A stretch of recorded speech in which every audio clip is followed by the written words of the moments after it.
Es decir, en esta economía social de mercado se reconoce lo que es el check and balance. Pero además, nuestra Constitución Política del Perú establece que hay una justicia militar y hay una justicia arbitral. Es decir, le reconoce la jurisdicción, la función de la jurisdicción. ¿Esto por qué es importante? Más allá de las doctrinas, si vamos a discutir o no, si el arbitraje es estrictamente contractual o no, yo quisiera ser un poco más práctica, ¿no es cierto? Y compartir con ustedes qué es lo que establece nuestro marco constitucional.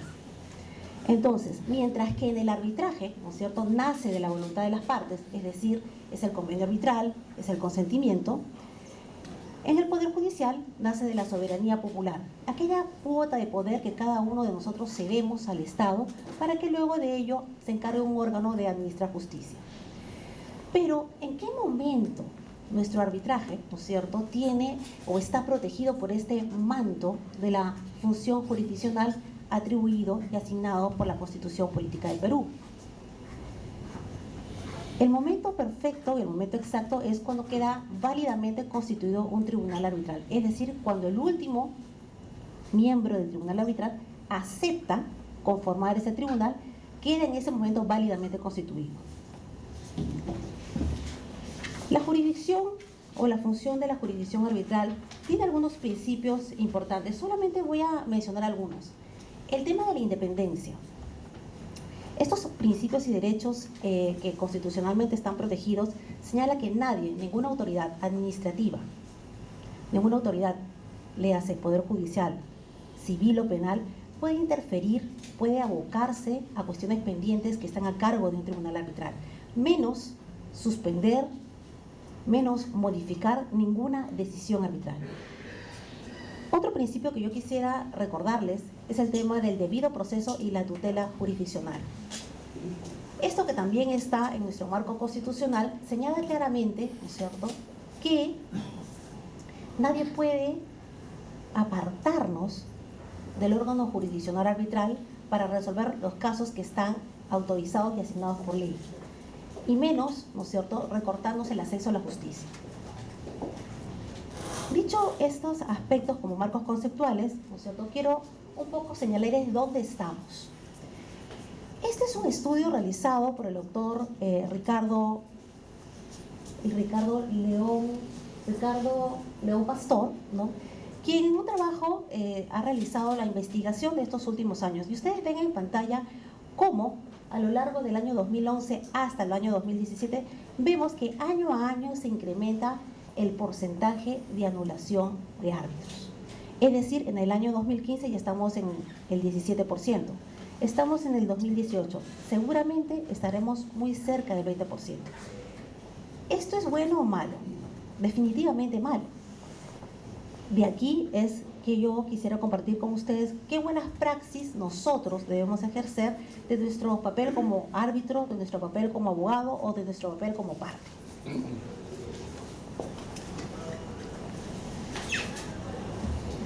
¿Por qué es una preocupación latente según este autor? Por lo siguiente, como ustedes ven en pantalla, el artículo 62 establece claramente que está prohibido, bajo responsabilidad, pronunciarse sobre el fondo de las controversias o sobre los contenidos de las decisiones o calificar los criterios o motivaciones que tiene el árbitro al momento de decidir o laudar. No obstante ello, la investigación que tienen ustedes al frente ha verificado que más o menos el 43% de los laudos que han sido anulados por falta de motivación. Vamos un poco a compartir algunas causales. En el caso número 1, este caso tiene dos particularidades. Uno es la no acreditación de OCE, que todavía no he encontrado un laudo, pero estoy segura que pronto encontraré uno. Y otro es sobre el tribunal arbitral omite pronunciarse sobre una objeción con relación a la competencia de un centro de arbitraje. Vamos por el tema de los centros de arbitraje acreditados por OCE. Ustedes recuerdan que la ley 3225 establece que aquellos centros de arbitraje que quieran administrar arbitraje en contratación pública deben ser acreditados por OCE. Debemos recordar que la Ley de Contrataciones y el Estado establece que es una ley especial, es decir, prima sobre una norma general. La Ley de Contrataciones del Estado establece que es una norma de orden público, quiere decir que las partes no pueden pactar en contrario. ¿Qué es lo que ocurre? Lo que ocurre es que a la fecha no existe un solo centro de arbitraje acreditado por OCE. ¿Qué problemas presenta? Punto número 1. Responsabilidad del titular o a quien, ¿no es cierto?, que se le ha delegado esta facultad para firmar. ¿Por qué? Porque la norma señala expresamente en el artículo 185 del reglamento de esta ley que el funcionario, al momento de firmar el contrato, debe verificar, ¿no es cierto?, que el centro de arbitraje asignado esté acreditado por OCE. Y si nosotros revisamos el SEACE, nos vamos a dar con la grata o ingrata sorpresa que hay muchas bases estandarizadas que incluyen instituciones arbitrales que no están acreditadas. El marco constitucional o el marco legal, perdón, de la Ley de Contrataciones, me estoy refiriendo expresamente a la Ley 3225, te da dos opciones. O escogías arbitraje ad hoc o institucional. Pero si escoges arbitraje institucional, claramente tiene que estar debidamente acreditado. Entonces tenemos un problema, 1, a nivel de titular de pliego. 2, ¿qué hacemos si nos encontramos frente a un caso? ¿Qué hacemos nosotros como abogados si tenemos este problema? Tenemos un convenio arbitral, ¿no es cierto?, que tiene un problema. Porque si el convenio arbitral dice que es una institución arbitral y digamos que se denomine centro de arbitraje, solamente por dar un ejemplo, la Católica, la pregunta es, ¿qué tenemos al frente? Tenemos un convenio arbitral que realmente tiene un problema de fondo. La solución, que es una solución que sugiero y está con cargo a revisar, es que en la norma de contratación pública todos los supuestos que observa la ley como su reglamento, no hay un supuesto que diga qué ocurre cuando se incorpora un convenio arbitral respecto a una institución que no está acreditada. La norma no se ha puesto en ese supuesto. En ese caso, me permito sugerirles a nivel académico que deberíamos aplicar el artículo 7 de la Ley de Arbitraje. Y el artículo 7 de la Ley de Arbitraje señala que será un arbitraje ad hoc en caso se designe una institución arbitral inexistente. Y claro, no existe un centro de arbitraje acreditado por OCE, por tanto es una institución arbitral inexistente. Esto es a nivel, ¿no es cierto?, ¿qué hacemos si nos encontramos frente a este convenio arbitral y cómo resolvemos como abogados? Pero ¿qué pasa si estamos en un arbitraje? Imagínense ustedes que estamos frente a un arbitraje. La parte vencida, si advierte esto, puede tener dos opciones. O señalar simplemente que es un arbitraje ad hoc, conforme se los he señalado, y se apartan de estos centros de arbitraje. O segundo, señalar de que pide la anulación del laudo porque definitivamente, ¿no es cierto?, se han incumplido las normas de la Ley de Contratación del Estado, que es una norma de orden público. Y finalmente, aquí tendríamos un gran problema para todos aquellos casos que se sometan a ese caso de anulación. Y si quisiéramos ir, ¿qué es lo que ocurre con el decreto legislativo 1341? Señores, créanme que el caso se complica muchísimo más. Y se complica muchísimo más porque esta nueva modificatoria solo establece que los arbitrajes ad hoc son estrictamente residuales para bienes o servicios y por montos iguales o menores a 10 UITs. No los quiero preocupar más, así que vamos a ir con el siguiente caso.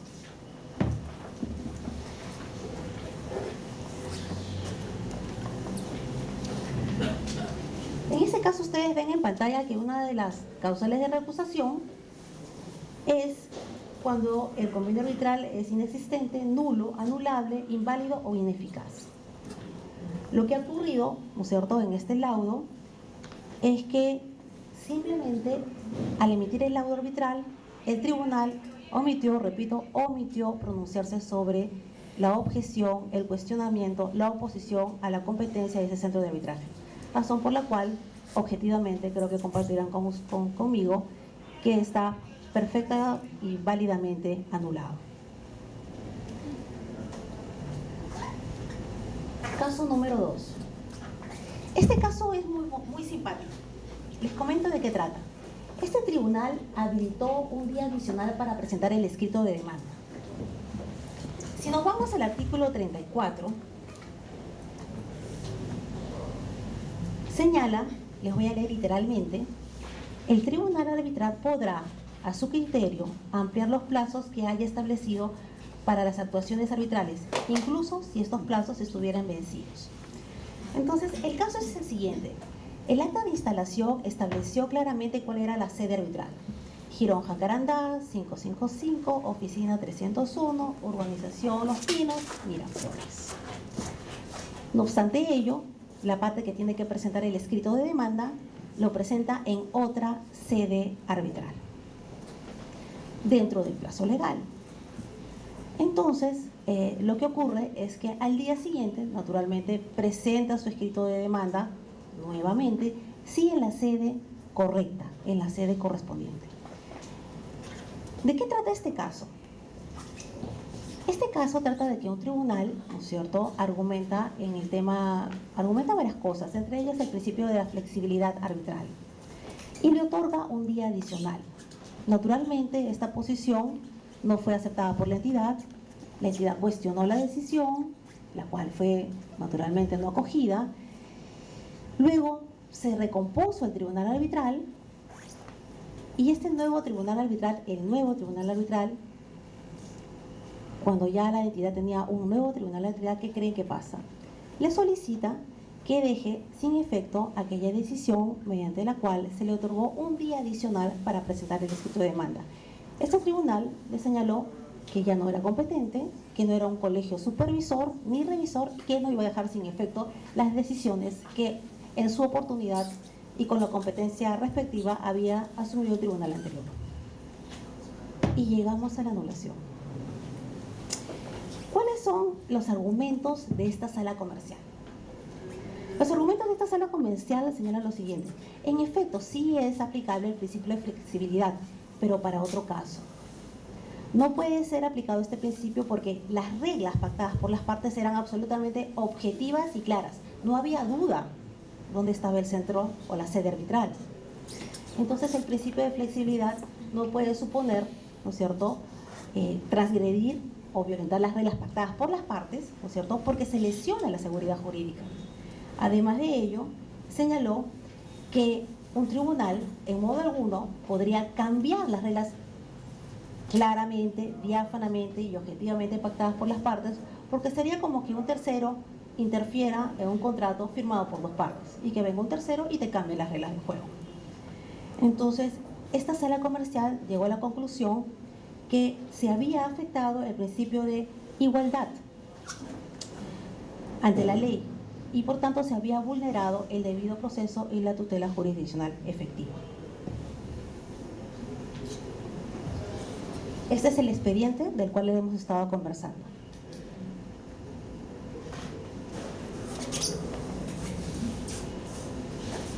Vamos sobre el caso número 3. Este caso es un caso bastante interesante. En este caso, ustedes van a observar que hay un tema de recusación. Por regla general, en la ley de arbitrajes, nosotros recordamos que las recusaciones solamente pueden presentarse hasta un momento antes del plazo para fijar el laudo, el plazo para laudar. Pero hay reglamentos que tienen reglas distintas. Cuando se trata de un reglamento del Centro de Arbitraje de OCE, observarán que la oportunidad para presentar una solicitud de recusación es un momento anterior a la conclusión, ¿no es cierto?, de la etapa probatoria. ¿Qué pasa cuando se recusa a dos de los tres árbitros? Lo que ocurre, ¿no es cierto?, es que se tiene que suspender el proceso. Esa es la regla que establece el reglamento. Y aquí ocurre una cosa muy importante.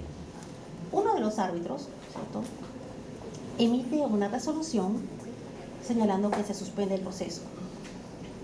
Esta resolución número 8 no es objetada por las partes.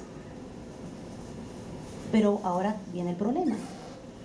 Pasado pequeño tiempo, los otros dos árbitros, que son los árbitros recusados, emiten otra resolución, cuando la primera no había sido objetada, había surtido todos sus efectos legales, y señalan, ¿no? Y señalan que, en palabras simples, que continúe el proceso, que se siguen adelante las actuaciones arbitrales. En este proceso, señores, nosotros podríamos quedarnos horas porque realmente ha habido muchísimas cosas que llaman la atención. Para empezar, ¿no es cierto?, es un laudo en el cual se cita que está un árbitro, pero en la práctica, y se señala que el árbitro ha hecho un voto singular, pero ni hay voto singular, ni el árbitro ha firmado nada, y simplemente se lo cita. Después hay una valoración de medios probatorios, ¿no es cierto? Pero la valoración de medios probatorios, como ustedes saben, es una forma integral. Y este tribunal, en mayoría, pues leí una parte de la carta y la otra no. Son varios argumentos que, digamos, buscan la anulación del laudo. Pero esta sala en particular señaló lo siguiente. Anuló el laudo porque la resolución número 8, ¿no es cierto?, que había suspendido el proceso, no había sido objetada, es decir, quedó válidamente, ¿no es cierto?, firme esa decisión, pero había una decisión contradictoria porque otra resolución, como ustedes ven en pantalla, la número 10, ¿no es cierto?, deja sin efecto esa suspensión, que continúen las actuaciones arbitrales. Y si ustedes observan, ¿no es cierto?, si ustedes observan en pantalla, se van a dar cuenta que la resolución 11, emitida el 4 de noviembre del 2015, y la 12, emitida el 4 de noviembre del 2015, ¿no es cierto?, finalmente resuelven, ¿no es cierto?, en mayoría un recurso de reposición de la entidad en un tiempo express, ¿no es cierto?, y luego emiten el laudo. Entonces, ¿qué oportunidad tenía esa entidad, ¿no es cierto?, de cuestionar la decisión? Ninguna. Y como ustedes habrán visto, desde la fecha que se emite la resolución número 8 a la fecha de que se emite el laudo, pues es un laudo que ha estado realmente bastante apurado, ¿no? Un laudo express, con el único propósito de eludir, ¿no es cierto?, el cumplimiento de la norma en materia de contratación pública y arbitraje.